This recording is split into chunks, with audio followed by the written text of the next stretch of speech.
У памятника основоположнику астинского литературного языка Костахи Тагурова состоялось традиционное мероприятие, посвященное Дню астинского языка и литературы. Руководство югостинского отделения Алан Танахас, преподаватели и студенты осетинской филологии Госуниверситета, педагоги и учащиеся школ, представители общественности возложили цветы к памятнику гения.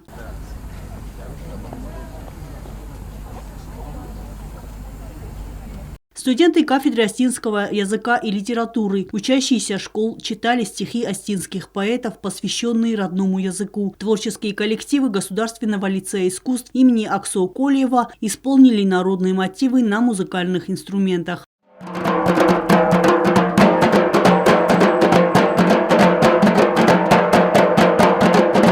Глава кафедры астинской литературы профессор Гацырплиев призвал всех говорить на родном осетинском языке, читать литературу для обогащения словарного запаса, отметив, что это главное средство для сохранения родного языка.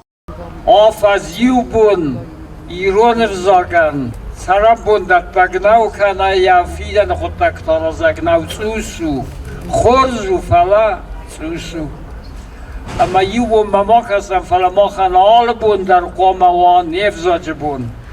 Alabун дар қома зурам невзагел. Преподаватель астинского языка и литературы, заслуженный учитель республики Фатима Габараева отметила, что продолжателем родной речи является молодое поколение и выразила благодарность всем участникам праздничного мероприятия.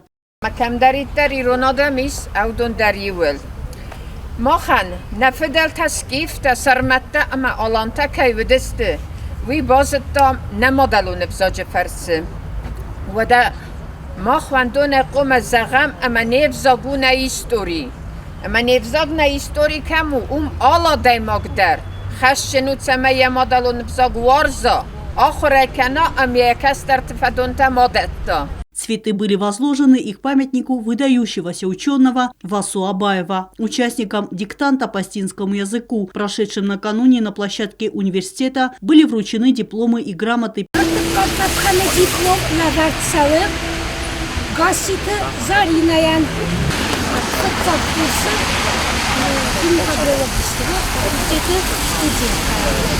Цветы возложили и к памятнику известного астинского просветителя, создателя первого астинского алфавита Ивани Агозате Габерате. Была отмечена плодотворная деятельность астинского просветителя, его заслуги в развитии астинской культуры. День осетинского языка и литературы в Осетии отмечают с 2003 года. Дата праздника связана с днем выхода в свет в 1899 году книги основоположника астинского литературного языка Костахи Тагурова и Румфендер. Эльвира Тибилова, Алим Бетев, Оксана Таттаева. Информационный выпуск сегодня.